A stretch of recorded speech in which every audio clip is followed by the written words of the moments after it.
বেডেটি rail ষ্টেচনত দূৰণিবতীয়া rail ৰখোৱাৰ দাবী উত্থাপন কৰিছে অঞ্চলবাসীয়ে। ষ্টেচনটো বি গ্ৰেডলৈ উন্নীতৰ বাবে দাবী বিভিন্ন দল সংগঠনৰ। 2018তে বি গ্ৰেডলৈ উন্নীতৰ বাবে অনুমোদন হৈছিল, কিন্তু আজিলৈকে কাৰ্যকাৰী নোহোৱাত ক্ষোভ উজাৰিছে বেডেটিবাসীয়ে।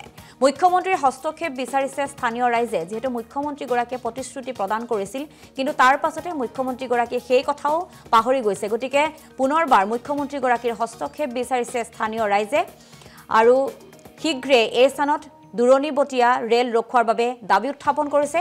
আৰু এই সন্দৰ্ভত বিহালীৰ পৰা আমাৰ সতীৰ্থ সাংবাদিক কৰণ শইকীয়াৰ এক প্ৰতিবেদন আছে, আগবঢ়াইছো।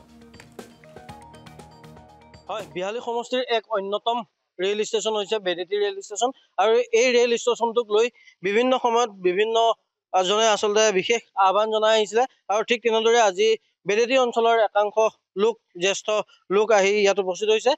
আজি ইয়াত আহি আপোনালোকে উপস্থিত হোৱাৰ কাৰণ কি আৰু কি জনাব এই মুহূৰ্তত? হয়, ধন্যবাদ জনাইছোঁ আপোনালোকে এনেধৰণে সহযোগিতা কৰাৰ বাবে। প্ৰথমে আচলতে অতি দুৰ্ভাগ্যজনক বুলি মই ক'ব বিচাৰিছোঁ। এই ষ্টেচনটোৰ কাৰণে সুদীৰ্ঘ যোৱা 2011-12 চনৰ পৰা আমি ইয়াত ৰেল ৰখাবৰ কাৰণে ইণ্টাৰচিটি আৰু দূৰণিবতীয়া ৰেল ৰখাবৰ কাৰণে আমি ডিমাণ্ড কৰি আহিছিলোঁ।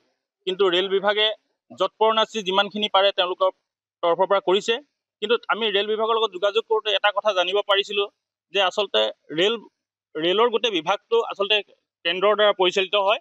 ইয়াত আচলতে কেন্দ্ৰৰ যিখিনি আমাৰ সদস্য আছে, লোকসভাৰ সদস্য আছে, তেওঁলোকে আচলতে এইটো প্ৰেছাৰাইজ কৰিব লাগে। আৰু তেওঁলোকে প্ৰেছাৰাইজ কৰিলে আচলতে ৰেল ষ্টেচন হওক বা ৰেলৰ যিখিনি দূৰণিবতীয়া ট্ৰেইনেই হওক, এইখিনি কাম হয় বুলি আমি জানিব পাৰিছিলোঁ। যিটো বিফৰ ক'ভিডৰ আগত যি মুকৰংচেলেক ৰঙিয়া যিখন আপোনাৰ ট্ৰেইন আছিলে, সেইখনো আফটাৰ ক'ভিডৰ পিছত উইড্ৰ কৰিছিলে। আচলতে সঁচাকৈ আছে দুখজনক। আৰু যোৱাকালি যিটো আমাৰ বিশ্বনাথ চাৰিআলি DC অফিচ চেম্বাৰত যিটো আমাৰ জনপ্ৰতিনিধিসকলক লৈ যিখন এখন মিটিং হৈছিলে, এই মিটিঙত আমাৰ স্থানীয় ZPC চেতন গৌতম ডাঙৰীয়া এটা সামাজিক মাধ্যম যোগে এটা পোষ্ট দিছে। এই পোষ্টৰ জৰিয়তে আমি গম পাইছোঁ যে বৰগাং আমাৰ অতি কাষৰ ষ্টেচন বৰগাঙত দুখনকৈ ট্ৰেইন ৰখিবৰ কাৰণে তেওঁলোকে ডিমাণ্ড কৰিছে। দনিপলো এক্সপ্ৰেছ আৰু লাচিত এক্সপ্ৰেছ বৰগাঙত ৰখিব লাগে বুলি তেওঁলোকে ডিমাণ্ড কৰিছে। অথচ বেডেটিত এখন পেচেঞ্জাৰ ট্ৰেইনৰ কাৰণে তেওঁলোকে সিদ্ধান্ত গ্ৰহণ কৰিছে। আচলতে বেডেটি ষ্টেচনটো ভৌগোলিক দিশৰ পৰা চাবলৈ গ'লে বিশ্বনাথ চাৰিআলি আৰু বেডেটি আৰু গহপুৰ আৰু বেডেটি সমদূৰত্বৰ আচলতে এটা কেন্দ্ৰত থকা এটা ষ্টেচন। আচলতে ইয়াত দিলে বেছি ফলপ্ৰসূ হ'ল হয়, ৰাইজে সুবিধা পালে হয়। অতি ৰাষ্ট্ৰীয় ঘাইপথৰ একেবাৰে কাষৰ আচলতে এই ষ্টেচনটো ৰাইজৰ যাতায়াত কৰিবলৈ যথেষ্ট সুবিধা হ'লে হয়। গতিকে আমি বিচাৰিছিলোঁ যে ইয়াত অতি কমেও এখন ইণ্টাৰচিটি এক্সপ্ৰেছ আচলতে ইয়াত ৰখক আৰু ৰাইজে আজি 40-50খন গাঁৱৰ ৰাইজে আচলতে ইয়াৰ পৰা সুবিধা লাভ কৰক। এইটো আজিৰ দাবী নহয়, আপোনালোকৰ বিভিন্ন সময়ত এই দাবীটো উপস্থাপন কৰি আহিছে আপোনালোকে। এই ক্ষেত্ৰত কোনো ধৰণৰ ব্যৱস্থা গ্ৰহণ কৰাৰ পৰিলক্ষিত হোৱা নাই। হয়, আচলতে 2011-12 চনৰ পৰাই আমি আমাৰ তদানীন্তন আমাৰ ডনাৰ মিনিষ্টাৰ সেই সময়ৰ আছিলে পৱন সিং ঘাটোৱাৰ ডাঙৰীয়া, জোচেফ টপ্প ডাঙৰীয়া, সেই তদানীন্তন আমাৰ MLA পল্লৱ লোচন ডাঙৰীয়া, তেখেতসকলৰ ফৰৱাৰ্ডিং নি আমি ৰেল বিভাগত জমা দিছিলোঁ। জমা দিয়াৰ পিছতো আচলতে ৰেল বিভাগে এটা কথা আমাক কৈছিলে যে একমাত্ৰ ৰেল যদি ৰখাব লাগে, এইটো একচুৱেলি ৰাজনৈতিক হেঁচাৰ প্ৰয়োজন, আৰু ৰাজনৈতিক হেঁচা হ'লেহে আচলতে ৰেল আচলতে ৰখিব। ৰাজনৈতিক হেঁচা বৰ্তমানলৈকে পোৱা নাই নেকি ইয়াত? সেইটোৱে আচলতে আমাৰ এই অঞ্চলৰ কাৰণে দুৰ্ভাগ্যজনক কথা। আমাৰ বেডেটি অঞ্চলৰ কাৰণে কোনেও চকুলো নুটুকে।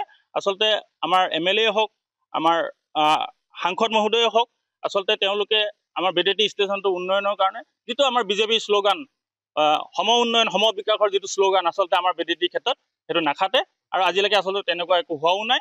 সদায় বেডেটি অঞ্চলটো অনগ্ৰসৰ হৈ গৈ আছে, এটা লেভেলতে আছে। আজি এই ডিজিটেল মানে ইণ্ডিয়াৰ ৱৰ্ল্ডৰ এই যি সময়ছোৱাত আচলতে বেডেটি আচলতে বহুত পিছ পৰি আছে বুলি মই ভাবোঁ। আপোনাক এই মুহূৰ্তত ধন্যবাদ জনাইছোঁ। আৰু এগৰাকী জ্যেষ্ঠ ব্যক্তি আছে, কি ক'ব? যিহেতু বিভিন্ন সময়ত অভিযোগ উত্থাপন কৰি আহিছে যে আপোনালোকে যি দূৰণিবতীয়া ৰেল আচলতে নৰখোৱাৰ এক অভিযোগ উত্থাপিত হৈছে, কি ক'ব? বাস্তৱিকতে আমাৰ জনপ্ৰতিনিধিসকলৰ ইয়াৰ প্ৰতি যিটো তেওঁলোকৰ মানে চিম্পেথি থাকিব লাগে, এই অঞ্চলটোৰ প্ৰতি যিখিনি মৰম থাকিব লাগে, সেই চিম্পেথি বা মৰমৰ অভাৱৰ বাবেই ইয়াত বেডেটি ৰেল ষ্টেচনটোৰ উন্নতিকৰণ নহ'ল। বিভাগে উন্নতি কৰিবৰ কাৰণে সকলোখিনি প্ৰচেছ আগবঢ়াই দিলে।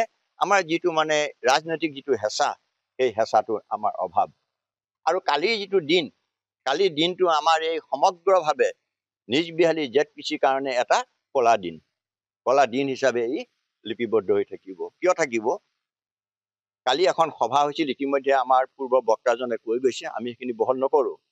কালি সেই সভাত জনপ্ৰতিনিধিসকলক মাতিছিল। নিজ বিহালী ZPCৰ জনপ্ৰতিনিধিজন আছিল, কিন্তু সেই সভাত বেদেতিত এখন ইণ্টাৰচিটি ৰাখিব লাগে বুলি ৰাইজৰ যিটো ডিমাণ্ড, দাবী, সেই দাবীটো তেওঁ কিন্তু তাত উত্থাপন নকৰিলে। ইয়াৰ পিছত আমি চাওক, আমি ৰাইজে যিমানে যি নকৰোঁ, জনপ্ৰতিনিধিৰ যেতিয়া কোনো আগ্ৰহ নাই, সদিচ্ছা নাই, তেতিয়াহ'লে ইয়াত কেনেকৈ হ'ব? অথচ মাননীয় মুখ্যমন্ত্ৰী কিন্তু এই ষ্টেচনটো উন্নীতিকৰণৰ ক্ষেত্ৰত সদিচ্ছা এটা আছে। মুখ্যমন্ত্ৰীক আচলতে ধন্যবাদ জ্ঞাপন কৰিব লাগিব। আমি বাস্তৱিকতে তেওঁলোকে যদি কালি কামটো কৰিলেহেঁতেন, কালি যদি ZPC গৰাকীয়ে ইণ্টাৰচিটিখন ৰাখিব লাগে বুলি যদি ক'লেহেঁতেন, তেতিয়াহ'লে মাননীয় মুখ্যমন্ত্ৰীৰ যিটো সপোন আছিলে, হয়তো আমাক যিটো আশা দি গৈছিলে, যিটো প্ৰতিশ্ৰুতি দি গৈছিলে, তেখেতৰ সেই প্ৰতিশ্ৰুতিটো পূৰণ কৰাৰ তেখেতে সুবিধা পালেহেঁতেন। আৰু আমি তেতিয়া নিশ্চিতভাৱে আমি তেখেতৰ প্ৰতি আমি কৃতজ্ঞ হ'ব লাগিব। আৰু মই এটা কথা কওঁ, বেদেতি অঞ্চলৰ